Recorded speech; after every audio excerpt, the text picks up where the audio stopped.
नमस्कार. LS मराठीच्या विशेष कार्यक्रमात आपलं सगळ्यांचं स्वागत. मी आता आहे सिंधुदुर्गमध्ये आणि सिंधुदुर्गमध्ये जर पाहिलं तर भाजपने म्हणजेच महायुतीने जो आहे सत्ता संघर्षामध्ये विजय जो आहे तो मोठ्या प्रमाणात मिळवला आहे. 8 आणि 17 म्हणजे 8 जिल्हा परिषदा आणि 17 जागांवर पंचायत समितीच्या निवडणुकीमध्ये बिनविरोध जे त्यांचे उमेदवार आहेत ते निवडून आलेत. मात्र या संपूर्ण परिस्थितीत इथल्या स्थानिक पत्रकारांना काय वाटतं, सिंधुदुर्ग जिल्ह्यातील पत्रकारांना काय वाटतं याबद्दल आपण चर्चा करणार आहोत. आणि यासाठी आपल्यासोबत काही पत्रकार आहेत सिंधुदुर्ग जिल्ह्यातील. आपल्यासोबत अजित सावंत आहेत. मला सांगा कशा पद्धतीचा हा सत्ता संघर्ष जो आहे तो पाहायला मिळाला. मुळात सिंधुदुर्गचं यावर्षीची निवडणूक बघितलं तर सत्ता संघर्ष असा कुठे दिसत नाही आहे. कारण तुम्हीच आता बोललात की 8 झडपी आणि पंचायत समिती 17 उमेदवार बिनविरोध निवडून आले, त्यामुळे संघर्ष दिसत नाही आहे. इथे भाजप आणि शिवसेना महायुती जी झालेली आहे त्यांनी एक संघपण दाखवला. त्या तुलनेत इकडे महाविकास आघाडी झालेली नाही आणि काही प्रमाणात ठाकरे शिवसेनेने जागा इथे उभ्या केल्या. परंतु ह्या उमेदवारी अर्ज मागेच्या काळात अनेक ठाकरे सेनेच्या उमेदवारांनी आपले अर्ज मागे घेतले. त्याच्यामुळे कुठेही मला सत्ता संघर्ष दिसत नाही. भाजप शिवसेना महायुती या ठिकाणी सत्ता मिळवेल असंच एक काहीतरी चित्र सध्या ते दिसतंय. 50 आणि 100 जागांवर ही निवडणूक होती. मात्र 8 पैकी 8 आणि 17 असा जो आहे तो विजय जो आहे तो राणेंनी खेचून आणलाय असं वाटतं आपल्याला. नक्कीच सिंधुदुर्ग जिल्ह्याच्या इतिहासात जिल्हा परिषद स्थापनेनंतर अशा पद्धतीने बिनविरोध जिल्हा परिषद 8 आणि 17 पंचायत समिती झालेल्या आहेत. या ठिकाणी महाशक्ती असलेली भाजप आणि शिवसेना या दोन्ही पक्षाने लढण्या अगोदर जे प्लॅनिंग करायला पाहिजे ते प्लॅनिंग केलं आणि अनेक जागा निवडून आल्या. खऱ्या अर्थाने पालकमंत्री नितेश राणे यांनी जी मोर्चेबांधणी केली त्या मोर्चेबांधणीला यश आल्याचे पहिल्याच टप्प्यात दिसून येते. भगवान लोके म्हणतात की पालकमंत्र्यांचं यश आहे. मात्र जर आपण पाहिलं तर प्रत्येक वेळी नारायण राणे नाव घेतलं जातं. कोकणचा बालेकिल्ला जो आहे तो राखण्यात नारायण राणे यांचं यश मानलं जातं. मात्र सद्यस्थितीला नितेश राणेंची चाणक्य नीती आपल्याला वाटतं काही यशस्वी ठरते. आता या पुढच्या निवडणुकीवर आताच्या ज्या निवडणुका आहेत त्या आत्ता तयारी करून निवडणुका लढवण्याची स्थिती नाही आहे. भाजप आणि पालकमंत्री नितेश राणे त्यांनी गेल्या म्हणजे जिथपासून मागची जिल्हा परिषद निवडणूक जाहीर झाली तिथपासून पुढच्या जिल्हा परिषदेची तयारी केलेली आहे. त्या तुलनेमध्ये ठाकरे शिवसेना पूर्णपणे बॅकफूटवर गेलेली आहे. महाविकास आघाडीचे जे ठाकरे सेना असेल, काँग्रेस असेल, शरद पवार राष्ट्रवादी यांच्यामध्ये कुठे एकमत नाही आहे. त्यामुळे उमेदवार मिळवतानाच कठीण गेलेलं होतं आणि जे उमेदवार उतरले होते त्यांना वाटलं होतं की आपण पराभूत होणार, लाखो रुपये खर्च करावे लागणार, लोकांना वाटण्यासाठी पैसे नाही आहेत. अशा परिस्थितीमध्ये माघार घेतलेली बरी आणि पक्षासाठी लढणे हा ट्रेंड आता गेलेला आहे. विजयासाठी लढणे एवढाच विषय असल्यामुळे हे बरेचसे लोक माघार घेत आहेत आणि भाजपची रणनीती, त्यांचं संघटन आणि सत्तेची ताकद हे मिळून समोर विरोधी पक्ष लढाईच्या अगोदर माघार घेण्याच्या मनस्थिती असल्यामुळे हे सगळे बिनविरोध झालेले. स्थानिक स्वराज्य संस्थांच्या निवडणुका होत आहेत. मात्र जर पाहिलं तर यापूर्वीची जी नगरपंचायतींच्या निवडणुका असतील याच्यामध्ये मात्र एक प्रत्येकाने आपापल्या मतावर म्हणजे स्वबळावर लढा असा नारा दिला होता. मात्र या ठिकाणी यावेळी युती केली जाते. कशा पद्धतीचं वातावरण असेल, हे कशामुळे असेल?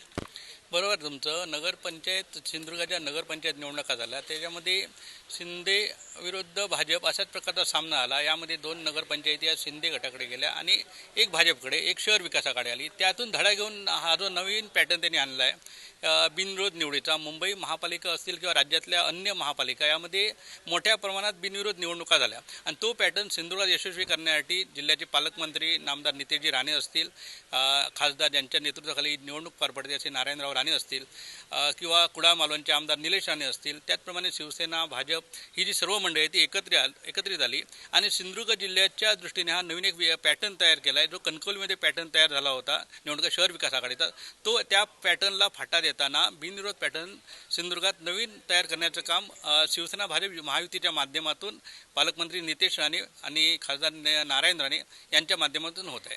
स्थानिक स्वराज्य संस्थांच्या निवडणुका झाल्या त्यामध्ये नगरपंचायत असतील त्याच्यामध्ये भाजपला अपयश मिळालं. ही निवडणूक रवींद्र चव्हाण यांच्या नेतृत्वाखाली या ठिकाणी संपन्न पाहिली. मात्र आता नारायण राणेंनी हे पुन्हा सूत्र आपल्या हाती घेतलेत आणि अगदी या ठिकाणी मोठ्या मताधिक्याने अगदी बिनविरोध उमेदवार निवडून आलेत. आपण कसं कॅल्क्युलेशन कराल याचं? बघितलं तर विशालजी, ही संपूर्ण जिल्हा परिषद आणि पंचायत समितीची निवडणूक जी होती ती पूर्णतः माजी मुख्यमंत्री तथा खासदार नारायण राणे यांच्या नेतृत्वाखाली महायुती म्हणून लढणार अशा प्रकारे सुरुवातीलाच घोषणा आली होती. त्याप्रमाणे बघितलं आपण तर जागा वाटपाचा फॉर्म्युला जाहीर झाला. आपण ज्याचा उल्लेख करताय की 8 जागा ज्या काय आहेत त्या भाजपला मिळाल्या, 17 पंचायत समितीचं.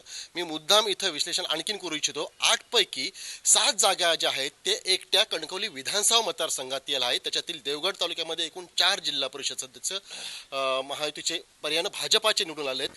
बघितलं तर कणकवली तालुक्यामध्ये 2 BJPचे उमेदवार आहेत. त्यानंतर आणखीन परत बघितलं आपण तर 7वी जागा जी आहे ती इकडची आपल्या वैभव तालुक्यातील आहे आणि एक जागा जी आहे ती आपल्या शिवसेना महायुतीच्या शिंदे शिवसेनेच्या गटाला मिळालेली आहे. अशा प्रकारे बघितलं तर कणकवली विधानसभा मतदारसंघामध्ये पूर्णतः 100% महायुतीचाच बोलबाला जो आहे तो दिसून येतोय एकंदरीत बघितलं तर. आणि खासदार नारायण राणे यांच्या नेतृत्वाखाली ही निवडणूक लढवत असल्यामुळे स्थानिक स्वराज्य संस्था जी गटबाजी नगरपंचायत किंवा नगरपरिषद इलेक्शनमध्ये झाली होती ती पूर्णतः धुळीस मिळाली. एक म्हणजे हा पूर्णपणे जिल्हा परिषद पंचायत समिती निवडणूक लढवण्याआधी जो काही एक मेळावा झाला होता राणे समर्थकांचा संपूर्ण जिल्ह्यामध्ये, आपण ज्यांचा उल्लेख केला की रवींद्र राणे भाजपाचे प्रदेशाध्यक्ष यांच्या नेतृत्वाखाली मागची निवडणूक झाली होती. तर आता ही पूर्णतः स्थानिक स्वराज्य संस्थांची निवडणुकीची सर्व सूत्र जी असतील भाजपाच्या पक्षश्रेष्ठींनी सुद्धा पूर्णतः राणेंकडे सोपवली होती. थोडक्यात की राणे कुटुंबाकडेच पूर्ण ह्याची सूत्र असल्यामुळे सिंधुदुर्ग जिल्हा म्हणजे राणे हे पुन्हा एकदा ह्या जिल्हा परिषद पंचायत समिती स्थानिक स्वराज्य संस्थांच्या निवडणुकीतून सिद्ध झालेलं आहे. राजन चव्हाण म्हणतात की या ठिकाणी पूर्णतः भाजपचं महायुतीचं वर्चस्व आहे, मात्र युबीटी याच्यामध्ये कुठेतरी बॅकफुटवर गेली असं वाटतं आपल्याला.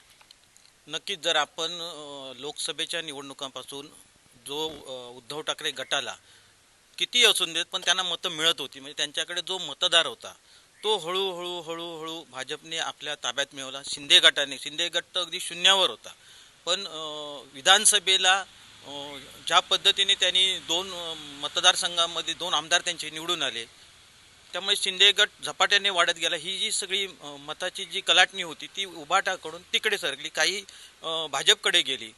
पण आता मुळात प्रश्न असा निर्माण झाला आहे, मगाशी जे भावेने सांगितलं, बिनविरोध करणे हा जो ह्याचा जो पाया आहे जिल्हा परिषद विधानसभेपासून, तो खरा म्हणजे गावच्या विकासाचा पाया असतो.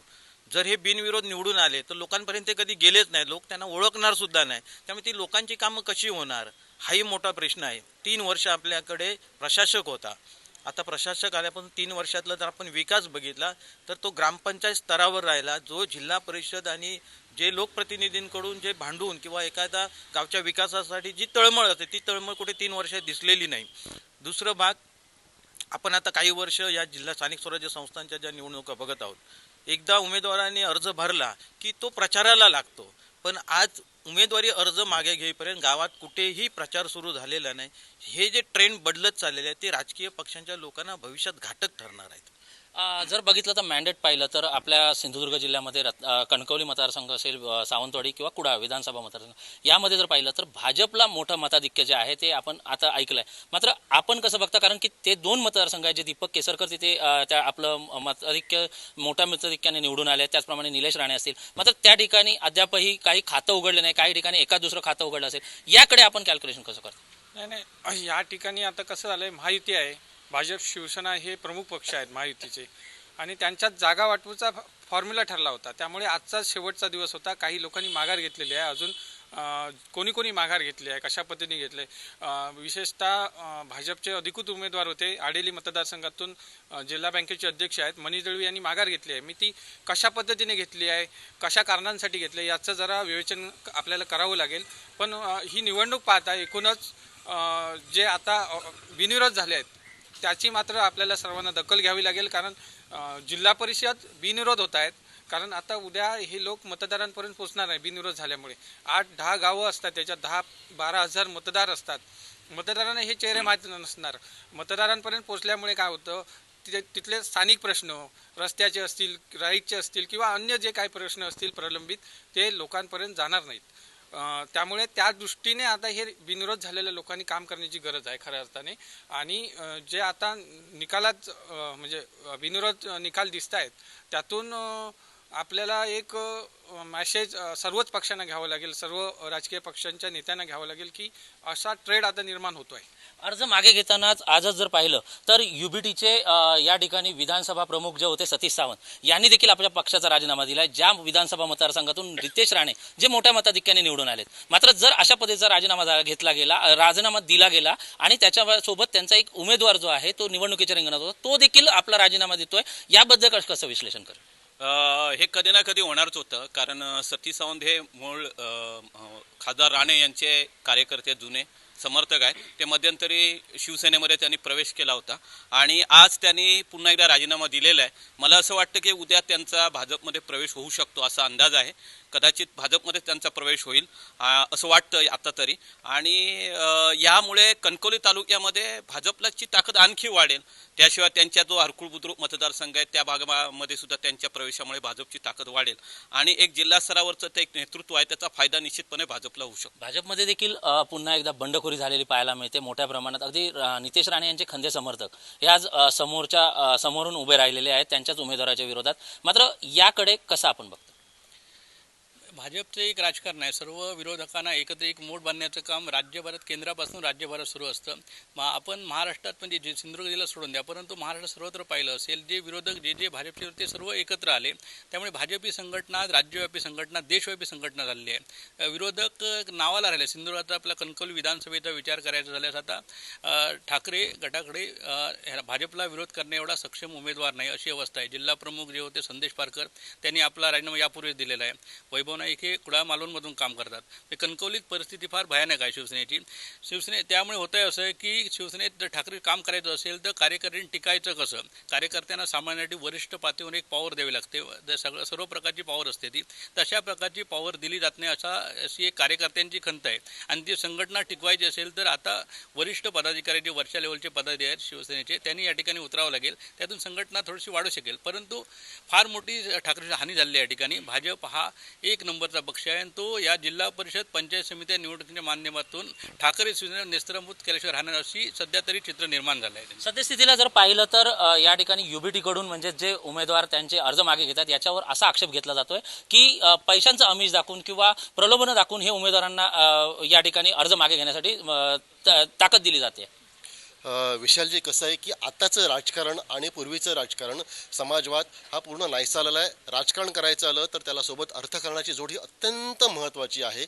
जर अगदी ज्यांनी आता आरोप केलेले आहेत ते सुद्धा सत्तेत होतेच तेव्हा त्यांनी सुद्धा आत्मपरीक्षण करणं गरजेचं आहे. किंवा जे काही त्यांनी उमेदवार उभे केलेले होते त्या उमेदवारांना त्यांनी किती पाठबळ दिलं हे सुद्धा महत्त्वाचं आहे. कारण एखादा जर काही जिल्हा परिषद मतदारसंघ लढवायचा झाला तर किमान 10 ते 12 गावं असतात. 12 गावांमध्ये बघितलं आपण तर किमान 10 ते 11,000 मतदार असतात. ह्या 11,000 मतदारांना टॅप करायचं म्हणताना त्यांच्यापर्यंत पोहोचायचं म्हणताना तशी रसदसुद्धा लागते. ही रसद पोहोचवण्याची जबाबदारी ही पूर्णतः त्या क्षेत्रातील स्थानिक पदाधिकारी आणि पक्षश्रेष्ठी यांची असते. आपण जर विचार केला सिंधुदुर्गात तर जिथं महायुती आहे आणि विरोधात महाविकास आघाडी आहेत. महाविकास आघाडीची आधीच मुळात शकलं झालेली आहेत. काँग्रेस वेगळं लढतं, इकडं राष्ट्रवादी वेगळं लढतंय, तर तिकडं बघितलं तर उभाटा जी आहे ती म्हणजे तिघांची 3 तोंड झालेली आहेत. आपण जर विचार केला तर विशेषतः कणकवली मतदारसंघाचा जर विचार केला तर इथं प्रमुख जो काय विरोधक आहे तो म्हणजे ठाकरे सेना ही गट. पण ठाकरे सेना ही जी असताना सुद्धा त्यांच्याकडे बघितलं तर एक म्हणजे उमेदवारच मिळेना अशी अवस्था आहे. कारण एक उमेदवार कुठे पंचायत समिती लढतोय, कुठे जिल्हा परिषद लढतोय, तर आणखीन एका दुसरी पंचायत समिती लढतोय. अशा प्रकारे त्यांची अवस्था होती. आणि जी काय रसद पुरवायला होती त्यांनी पुरवली नाही तर साहजिकच आहे उमेदवार सुद्धा जे असतील ते हतबल होणारच आहेत.